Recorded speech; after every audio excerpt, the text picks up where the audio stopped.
So Dr. Bazzan, I want to pose the question for you. Were you doing door hangs? Were you doing resistance bands? What were you doing to weather the storm of COVID? Dr. Gottfried, thank you as usual for being here with us. I have a pool, and so I swim. And I live in the burbs, so it's a lot easier to go jogging. I have a small dog, and we chase each other, which can be very energy consuming because he's faster than a bullet. And as far as behavior, I can only echo what Dr. Monti said about sleep. You know, the diet is, the fresher is the diet, you know, and this is where the smoothies come in.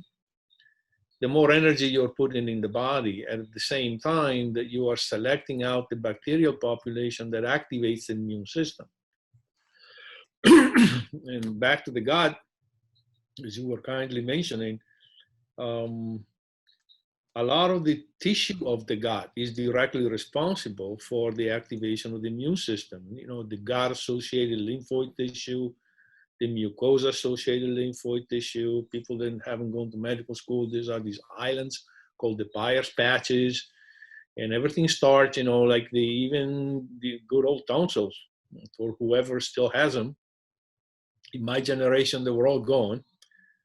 But these are all fundamental steps of keeping the immune system of a person active and alert. And then, you know, when you go into the part of who gets hurt from COVID, is the people are inflamed. And the people that don't have enough resilience, enough cellular reserve. Because when you see what it does, it gets into the cell and then it sets up shop. It's incredible, the biology of these viruses. They get into the cytoplasm, they start their scaffolding. It's like a crew. They start hammering on the floor of the cytoplasm and, you know, building their own little castle. And eventually they got enough engine to build the replication machine with their own RNA, which then gets fed into the machine of their own cell. And now our own cell, all of a sudden, is making viruses for the enemy. And so all of these things are going to happen a lot faster when you have no reserve, when you're already half inflamed, when your blood sugar is already up. And when it comes to supplements, clearly the vitamin, just remember this, vitamin D is responsible for the activation of 900 genes in the human body. And like you said, we don't even know the half of it probably.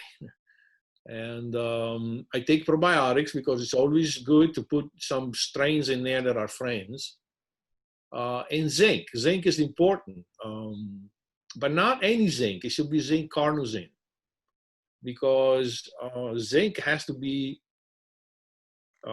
absorbed into the cell. So from the outside of the cell, it has to be able to cross the wall and come into the cytoplasm, which is, by the way, which is what hydroxychloroquine does. Allows the zinc, it's called an ionophore, which allows the zinc molecule to cross over and get in the cytoplasm. And that particular mineral zinc is able to block the activities of the virus setting up shop, like we were saying a few minutes ago. So that's a good one. Brazil nuts are extremely good for selenium. So if you're looking for selenium for thyroid function and immune function, you don't even have to buy a supplement. Just eat a couple of Brazil nuts a day, and that's more selenium that you can find in a pill. And then just to cover the bases, a good multivitamin is never a bad idea, because you're putting in the vitamin A, you're putting in some of the Bs. These are all things that even, you know, the age-old war is the natural diet, even with good vegetables, good enough to cover all the nutrients, you know, and according to a lot of studies, the answer is no. But, you know, I'm pretty convinced that if you do both, you're probably going to be in a better place than either one alone. Another one is N-acetylcysteine. This is more down the supplement pathway. This is an interesting molecule because N-acetylcysteine can help the liver, and it can also make coenzyme Q10, help coenzyme Q10 to make glutathione. Now, the studies on glutathione are very interesting because they saw that I just quote this study in which it showed 90-year-old people at home had over twice the glutathione level of 40 years old in the hospital. So another substance which is extremely important for resilience is this thing glutathione, which is you remember the picker-upper that cleans the house? It's one of the, you know, not only is it like a detoxifier, a remover of toxins, but it's an incredible antioxidant. And so it's harder for you to catch on fire and end up in that cytokine storm that then puts people in the ICU and, you know, maybe even worse. Well, thank you so much, Dr. Bazzan.